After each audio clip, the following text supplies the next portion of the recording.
Hello and welcome back to another Discovery Review, episode 9. Rubicon, which is an interesting name. I know it is a runabout. It's a valley somewhere in the Americas?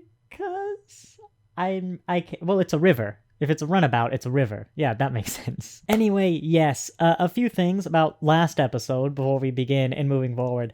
First off, that weird molecule that the DMA is harvesting, that I was like, how are they making it into stuff? That's weird. Some people on the Star Trek Reddit who have a frightening knowledge of Star Trek, that's the stuff they use to make Omega, to synthesize it. The Omega molecule, if you don't know what it is, I mean, it's just the ultra powerful thing, but yeah, makes sense. It works. I kind of get the secrecy why they didn't just say Omega. But yeah, secondly, last episode, I mean, really, both as an episode and also as my review, I was kind of a meh. Like, it was a bunch of it was fine. But it was one of those unnoteworthy episodes. The only noteworthy thing about it is Oroshi-kun's very strange arc of, hey, you're an officer who has trouble doing nothing when they should, and so I'm bringing you on this mission because I know you need something to do. Then they come up with a plan, do it. Burnham orders her out of it because she could die and it's getting him nowhere. She throws a temper tantrum, Burnham caves, and then it works. Yay. Interesting arc. But other than that, I went over it. There wasn't really anything to it. And so my review was kind of a cookie-cutter review of all the problems with this season because, as I've said before, well, I also went the speech there. We know a perfectly serviceable but unnoteworthy episode is going to seem like a more negative review because it doesn't give you anything positive to talk about, particularly noteworthy, other than, well, it was all right. But the only thing you're left to talk about is the complaints. So we'll just know that. We'll know everything I talked about last episode, that its themes are somewhat repetitive in its scenes and all that stuff. And basically, I'm going to try and just ignore it and not talk about it moving forward because it'll be boring if that's all it is. It might mean we have some really short episodes if there are more kind of bland episodes of Discovery, but it'll also help cut down on runtime, which while I'm in this dorm and taking classes will really help. And also with the imminent, I'm going to call it invasion of Star Trek Picard while Discovery is still working, cutting down on runtime is going to be pretty darn useful in about 2 weeks. Yeah, more on that next week because this intro is going to go on already. But just keep that in mind. We're going to kind of ignore some of those general Discovery things, except maybe the last review, general season things, and just try and stick to the new stuff. So yeah, without further ado, let's get into the episode. Before we get into the episode, I forgot for the intro, another Discovery-related thing. Season 3 of Poorly Explained, or the Poorly Explained of Season 3 was released. There's a little iCard. Comedy recap of Season 3. Had a lot of fun. If you've been watching these videos of mine, definitely go check that out. But yes, that was a really good episode. Particularly, I want to highlight the cast. Exceptional. I'll go into a lot more detail. I don't want to say it was the best episode of the season, quite frankly, because I don't remember the season that much. But, well, it was definitely the best episode of this batch, because this is the second of 2 episodes of this batch. But it's definitely the best that I can remember for quite a while. There are some problems I'll get into. The end faltered a little bit. I mean, not in the sense that most things do. It acceptably faltered. But yeah, that was a very enjoyable, and I think the greatest joy was, again, the cast were all on top form. And I think, for me, this was the first time I felt I was watching the Discovery cast reach their next generation potential, which is something I've said they've had quite a few times, where basically I feel the Discovery cast is the only cast that has the potential to reach the heights of the next generation, other than, of course, the Next Generation cast. Famously, of course, the Next Generation cast was so good. Yes, they had the writing team, but so did Deep Space Nine. What sets the Next Generation apart from everyone else is that cast is a family. I was going to say was, but no, they're still doing stuff together today. We see them, on Twitter. There'll be a picture of all of them getting together for a party. Like, I imagine I'll be getting those pictures 40 years from now from the Discovery cast. And they've just needed the writing to get there. And I think this was the first time I've seen it. They were all doing something. They all felt like people, like characters. They all had a part. Their interactions were that same familial, somewhat casual professionally nature. Slightly different with the times of changing, the directions of taking Star Trek. There was a bit of swearing, perhaps a little more emotional visually than back in the Next Generation day, but it's still, if the Next Generation came out today, like exactly that cast, that everything, it would feel like this. Heck, it did. Nepenthe. Like, that's what that was, surely. So yeah, well done to the cast. Well done to whoever did the writing for this episode, or specifically the character writing, to help them, let them reach that potential, but especially to the cast to hitting that potential, giving that potential there. Well done. I liked a lot of the relationships. I've always been a fan of the Saru Vulcan president scenes. I can never remember her name, but yeah, it was always fun seeing that. And it's a very good episode. Let's start easing into then some of the other general things. Often complaints fall under general thoughts, and compliments fall under scene by scene. It's really weird, but there was the bit of the DMA, the mining equipment, where it was mining up all the borite, whatever it is, probably not borite, borium, something like that. And they were like, well, it's going to keep going till it runs out, then it'll hop somewhere else. Because, as we all know, you keep mining a resource until it's all gone. Except that's not how mining works. You don't mine a mine until it's completely empty. You mine it until there's a point where the money you gain from like mining it, processing, yada yada, not necessarily hits, but like gets close enough to where you're not really making enough of a profit, and it'd be more profitable to just move somewhere else. Now, here's all the reasons I'm okay with that. Is because, obviously, that assumes you have an economy. The Federation doesn't have an economy, at least not in that traditional sense. The point is that this species is a complete unknown. So, like, they might have an economy, they might not. But there's still going to be a point where, like, they need this resource. There's going to be a point where, like, they could just get more of it if they move the DMA. But you could probably make some educated guesses around all it. And if you get a number like, as they did, a solid week before you think they'll move, that's enough leeway where it's like, all right, they're going to be here for at least like 2 or 3 days, And you can still calculate like how much the borite the DMA is absorbing, if it's changing over time, if there's diminishing returns.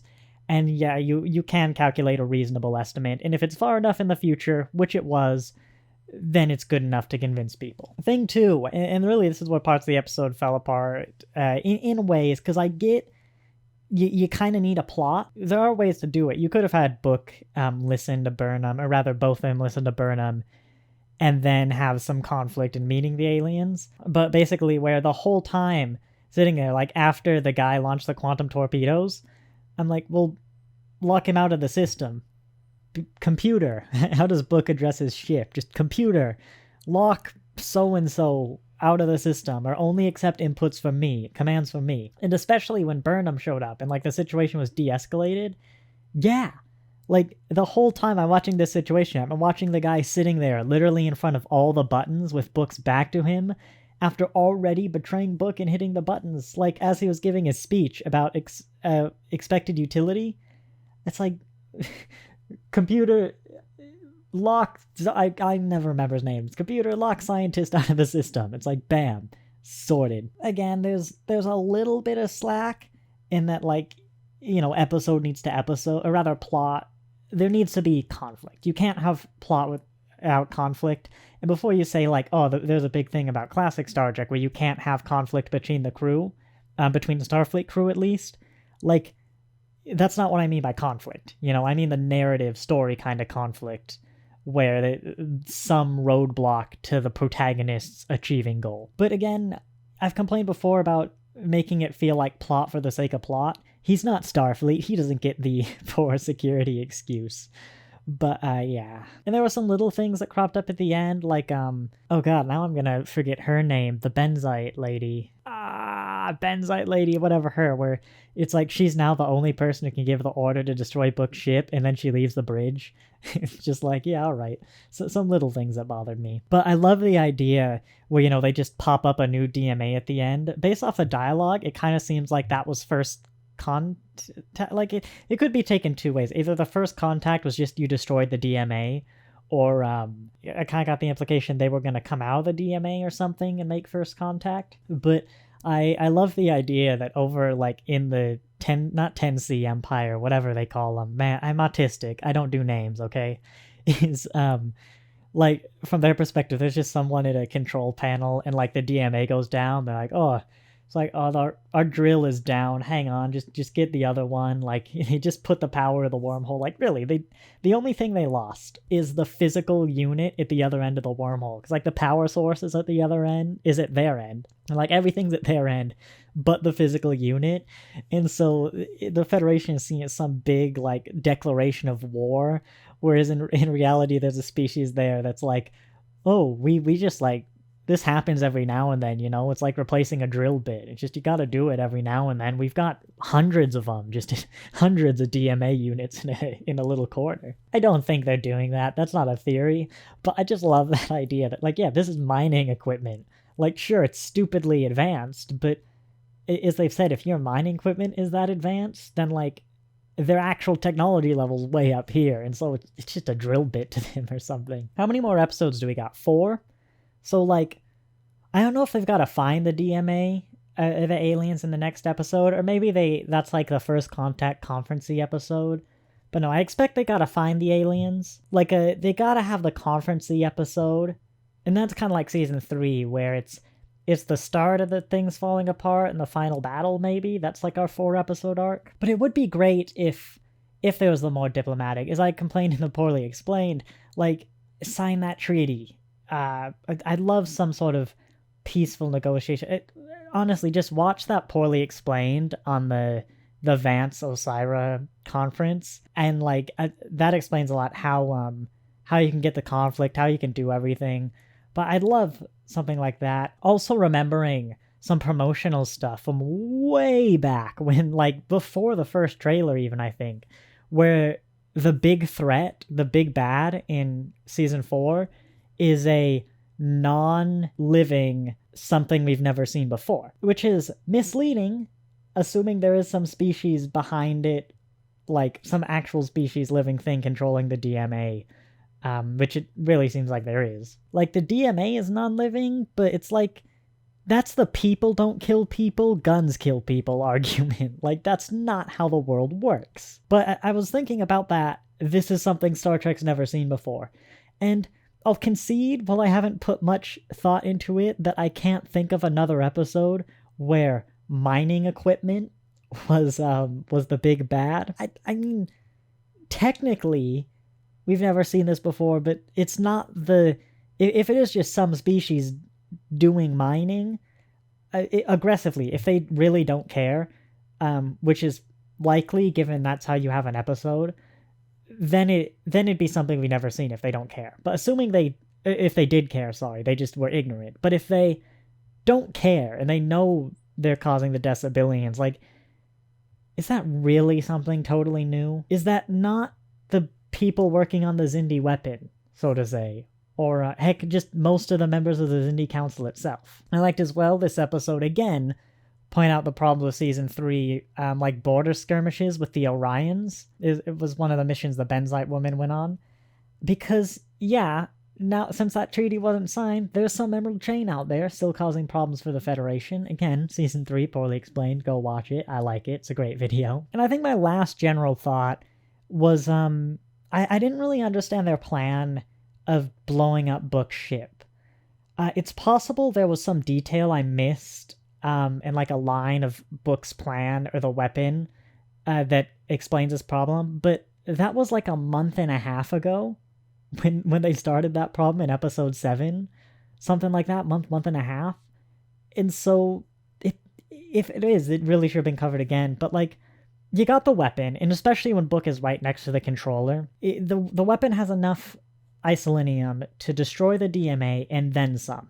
And Discovery's plan is to blow up Book's ship, which, given that, like, they were nervous, just moving the isolinium or, like, pouring it from a test tube in a jar would destroy the weapon. So, like, why would that explosion not destroy the DMA? It kind of felt like preventing a city from being nuked by nuking the plane carrying the nuke while it's above the city. Like, that's...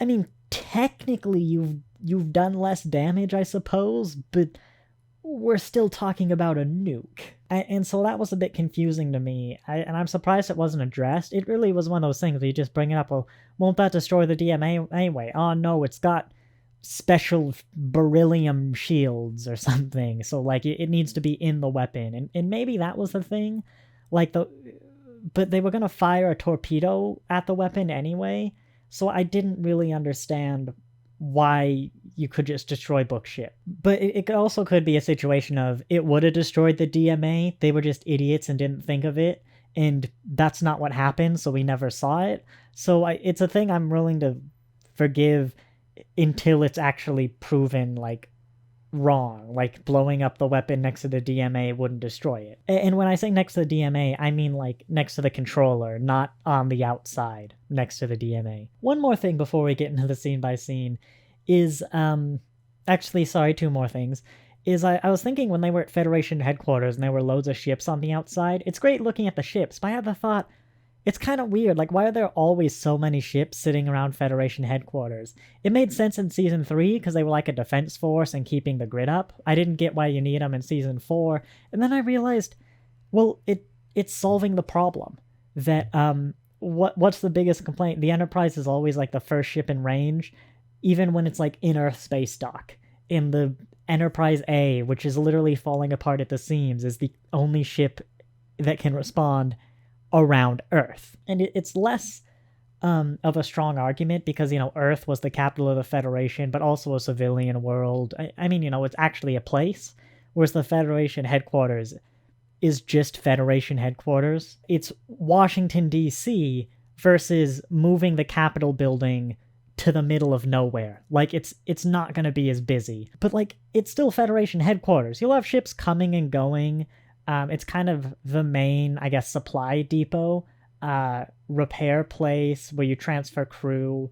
Like, it makes sense that there'd be a bunch of ships around Federation headquarters at any given times. So Starfleet's kind of fixing that problem, or Star Trek's fixing that long-standing problem of why is there just nobody at Earth space dock, so to say. The other thing is I had two notes, actually, is from lines that were just so weird I had to make a note, is when Vance told Burnham, it's like, oh, and as I reminded the president, you've never let me down. And I was like, no, I've just spent like a month on the poorly explained for Season 3, meaning I know Season 3 pretty well, and the amount of times I've heard the line, the only reason you're not in the brig is because you saved lives. Burnham did nothing but let you down for like a good few months until the Season 3 was wrapped up. And off the top of my head, I can't think of a time where she let him down in Season 4, but I'd be surprised if there wasn't one. Well, aside from this, but that was after he said that, so it doesn't count. The other one was when Bryce and Reese, was it?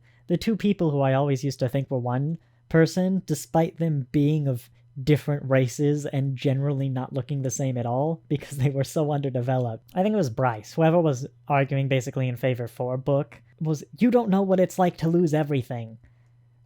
Now I'll concede that no one on Discovery knows what it's like to be the last of their kind. That includes you, Bryce, Reese, whichever. Like there was some implication that he did know what it was like to lose everything, and he's right.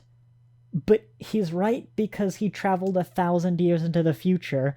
Everyone he knew died. He knew what it was like to lose the Federation. The Federation was just gone.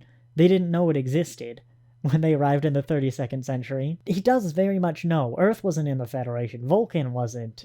Andoria wasn't. No one remembers the Tellarites. Like, in fact, other than Book, the only people in the universe who know what it's like to lose everything more than Book is the Discovery crew. And so that just felt like a very out of place line of like, they both equally know what it's like to lose everything.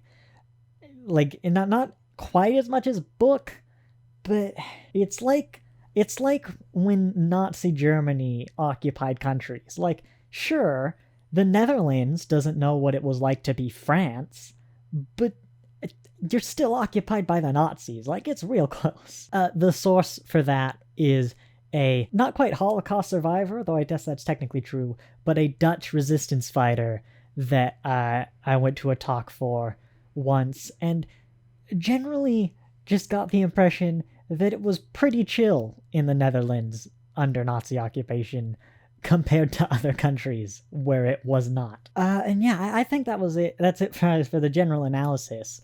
I'm gonna get into scene by scenes, but I mean, yeah, more episodes like this from Discovery, and I would not complain. This kind of felt like the solid middle ground of like a mid-late TNG episode, where it's like, you know, it's not The Measure of a Man or I don't know, Darmok, Inner Light, but it's just one of those good solid episodes you need to have a good series. You know, you can't just have a series on the occasional genre-defining episode. But yeah, let's get into the scene by scene. I was actually really angry when they were leading up to this scene of like, who are they getting to replace me? I'm like, Tilly's the only one who's kind of not on Discovery, unless they're going to introduce a new character, which would be kind of weird.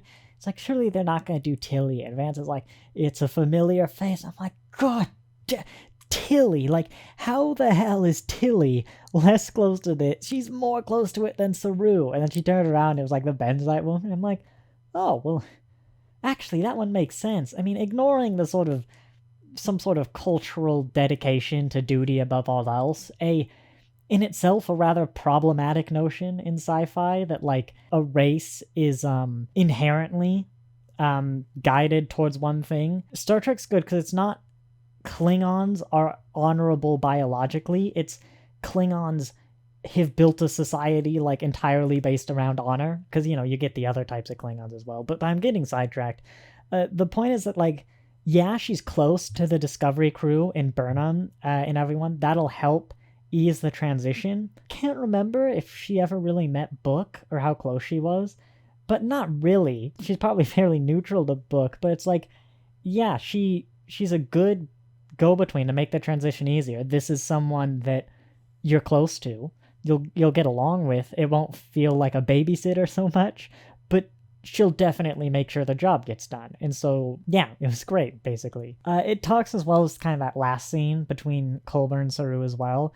But I liked the interactions with Saru and the president, I have said before. But I did find it kind of weird where the conversation was like, the daily routines or perhaps a meal with friends, which like I'd be happy to join for.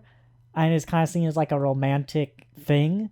But it's like, I've never asked anyone out on a date before. Yes, I have had to think about it. But if I did, I wouldn't go, hey, how about we go somewhere, we have like a big dinner party. That's not a date. That's a party. Like, it did feel weird. I will say that the development of them entering a relationship does feel pretty natural.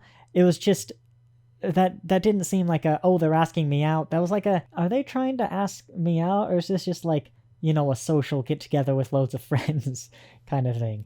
But I did like they had the Vulcan with the line, these kind of emotions are always important, with like the little connections, you know, that stuff, because I don't think like a TNG era Vulcan would have said it. A priest, Surak master, whatever you want to call him, would have.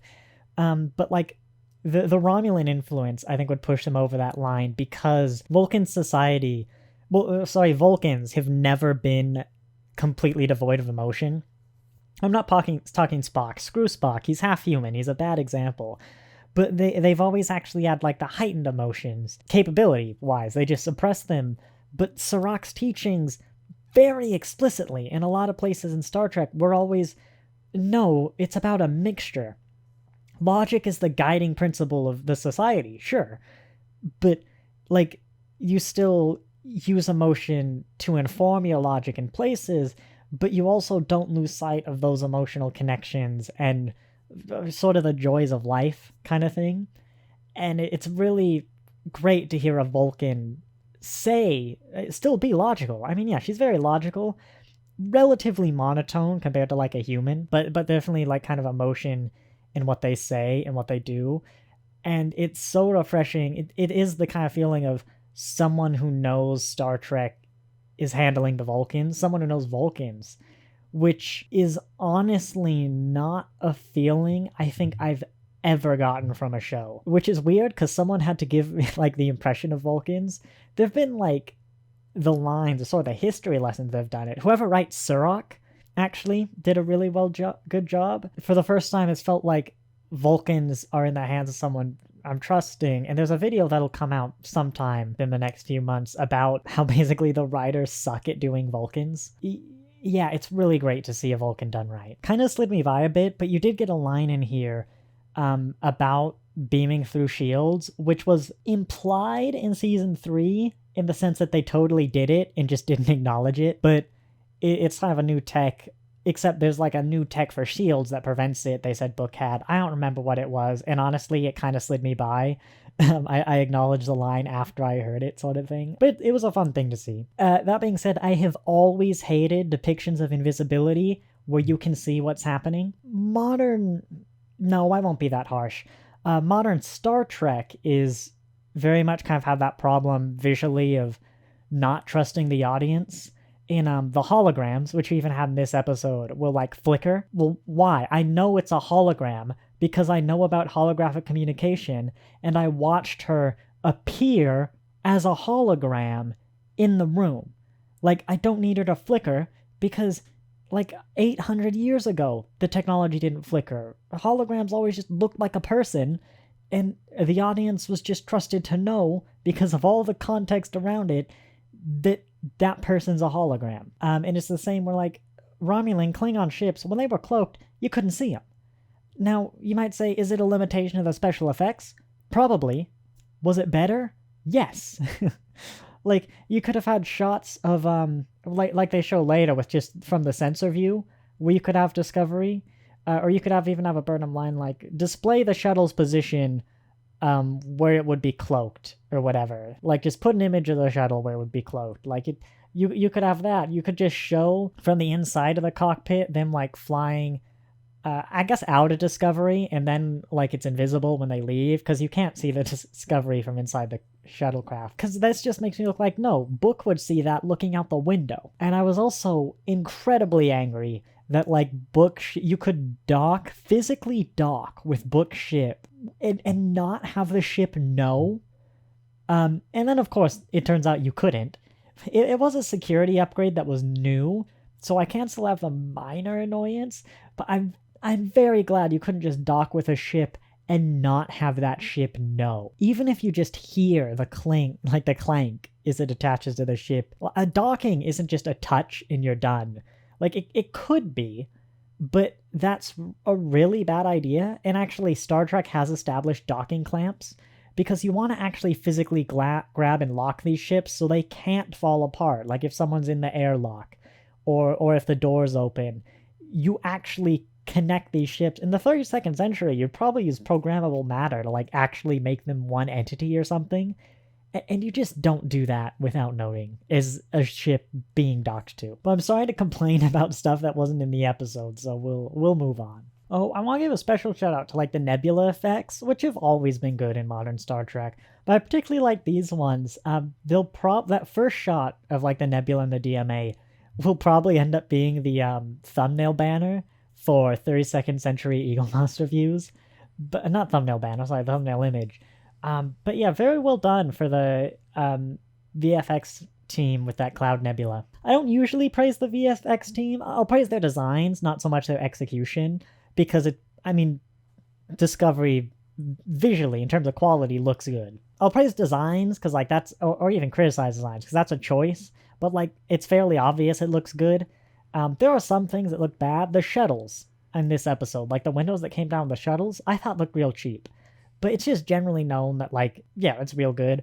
But I thought these clouds were particularly well done. In volumetric clouds, I mean, maybe from a gamer perspective, I have that a bit biased as something hard to do in real time, but I understand it's generally something that's pretty hard to do. I quite like the visuals of this scene too, actually, where they're kind of talking through the windows.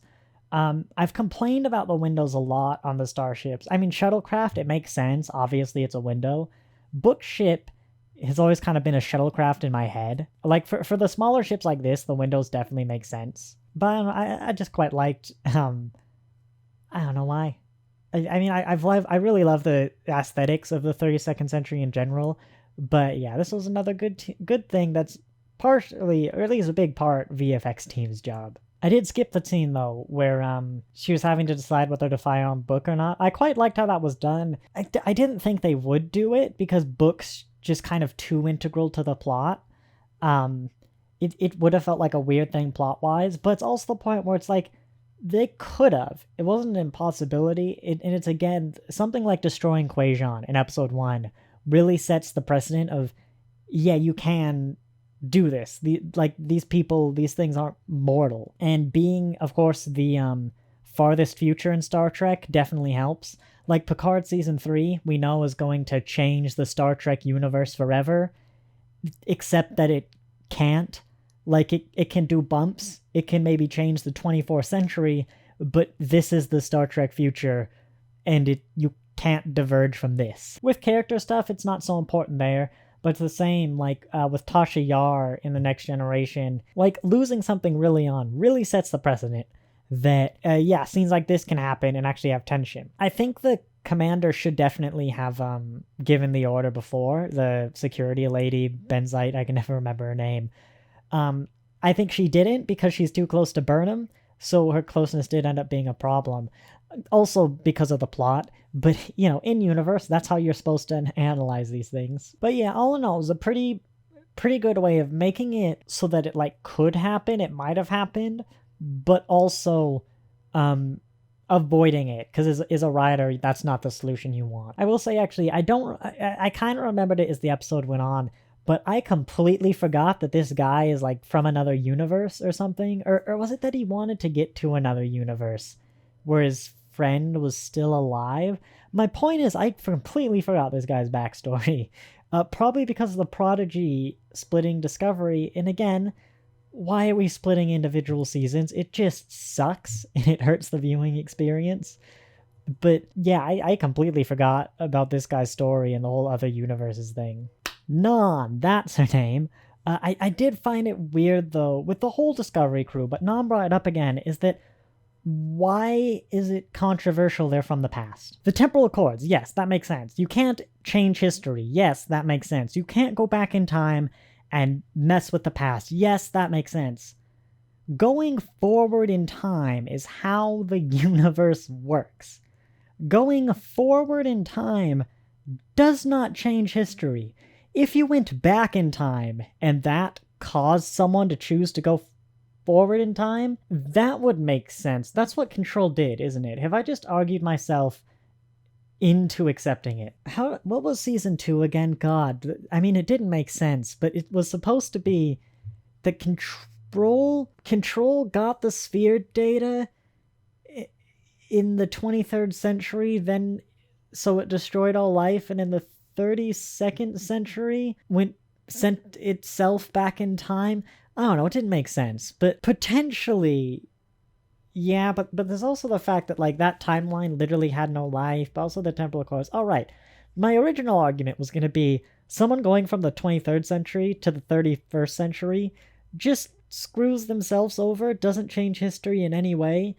I mean, it's like if you froze yourself, you know, it doesn't matter, and there's no reason for it to be a problem. But I guess if they went to the future because Control went to the past, or something from the future went to the past, that was, like, kind of the ultimate point. Season 2 made absolutely no sense, and is the worst season of television I've ever seen, but the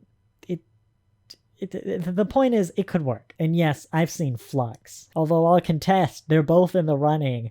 I just don't want to go back and watch either Flux or Discovery Season 2 to see which one is actually worse. And yes, I think that's it for today. Very good episode, very successful review as well, but also as an episode. And I'm looking forward to seeing Discovery continue. I'm not looking forward to the invasion of Picard. It's not that I don't want to watch Picard, it's that I don't want to review both of the episodes at the same time during school. I'm so glad I don't have classes Thursday, but I still have work to do, including right now after this episode. That's why it's part of why it's going out so late in the day. So I hope you enjoyed. Be sure to check out Season 3 Discovery Poorly Explained. Thanks for watching, and I'll see you next time.